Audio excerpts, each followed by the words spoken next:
Hi, I went to the library in the Barnes & Nobles, so I have books to show off. First thing that isn't a book from Barnes & Nobles is these magnetic bookmarks, Vincent van Gogh ones. And I actually got a journal from there that's also kind of got the same Vincent van Gogh. Van Gogh's Starry Night Journal, one of the world's most beloved works of art. Van Gogh's Starry Night adorns this handmade, genuine leather textured writing journal.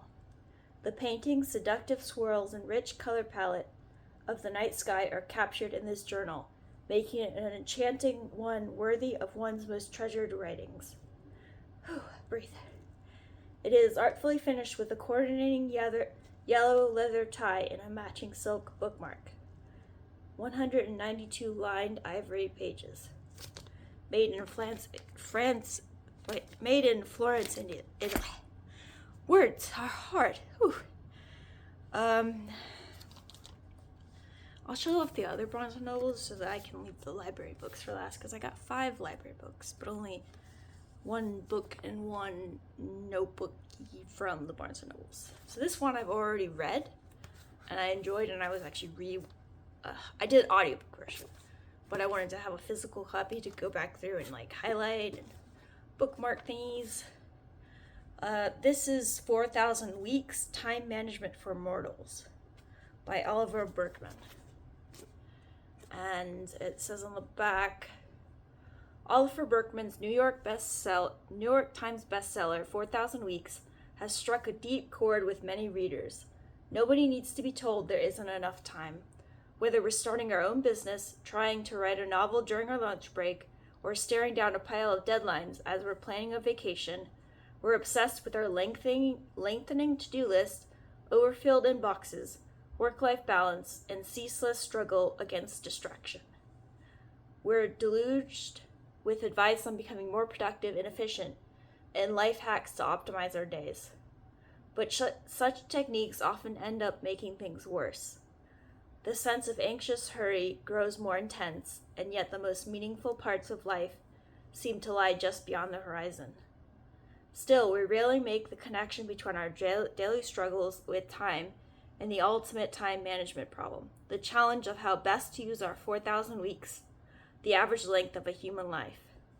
Drawing on the insights of both ancient and contemporary philosophers, psychologists, and spiritual teachers, Oliver Burkeman delivers an entertaining, humorous, practical, and ultimately profound guide to time and time management.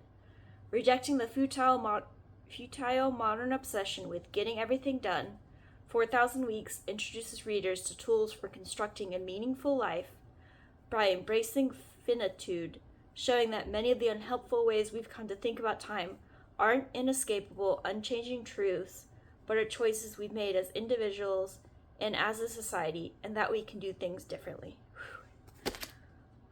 Gotta breathe. Okay, so that was the Barnes & Nobles thing. Yes. And then, I went to the library, and there were 3 books I was meaning to get, and then there were 2 books that I just happened to see on the shelves, so I brought them home. One of them I actually just recently put on my to-read list. So I will do the 3 I was planning to get are 3 Agassi Hercule Poirot novels, which I'll read the blurb on each one. I think, okay, so which one goes the order? Okay, so this is the next one where I've ended off, the next one in the series I haven't read. The Hollows. That's really annoying. There's like a sticker right there. We're coming up the blurb. That's okay. Well, not gonna read that one, or not gonna read the blurb to you. Sorry. And then the next one is The Labors of Hercules. This one you can kind of read it. In appearance, Hercule Poirot hardly resembles an ancient Greek hero, yet reasoned reasoned the detective. Like Hercules, he too was responsible for ridding society of some of its most unpleasant monsters. So, in the period leading up to his retirement, Poirot makes up his mind to accept just 12 more cases, his self-imposed labors. Each would go down in the annals of crime as a heroic feat of deduction. Okay, and then the final Hercule Poirot is The Witness for the Persecution and Other Stories. And there is also a sticker here. That sucks. Yeah, those guys should be pretty quick reading. I'll save the best for last. So this one is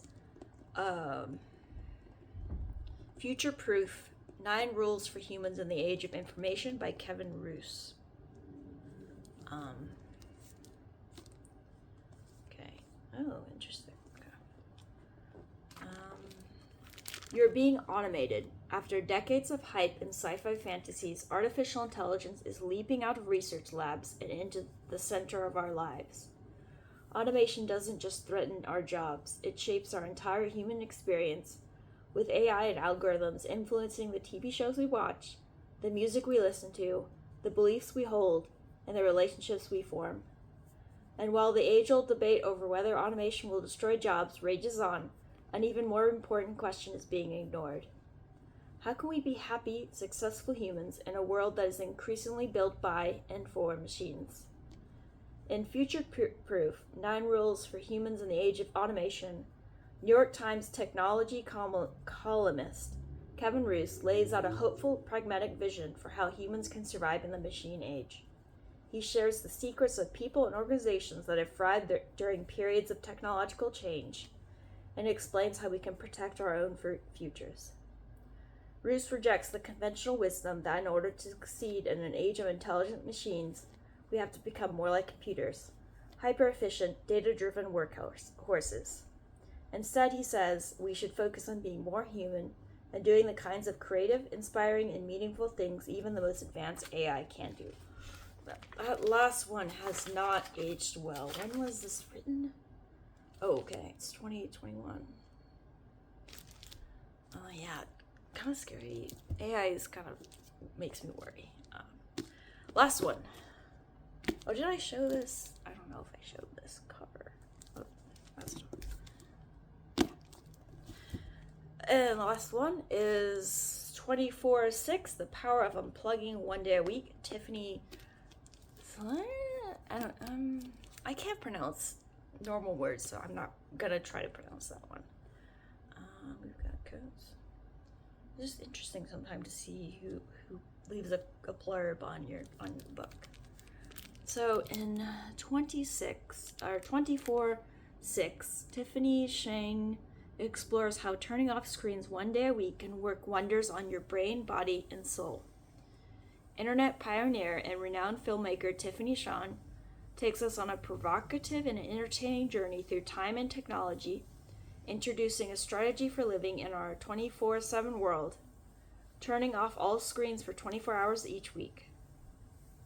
This practice, which she's done for nearly a decade with her husband and kids, 16 and 10, has completely changed their lives, giving them more time, productivity, connection, and presence.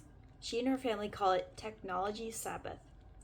Drawn from the ancient ritual of Sabbath, living 24/6 can work for anyone from any background. With humor and wisdom, Shan shares her story, offers lessons she has learned, and provides a blueprint for how to do it yourself.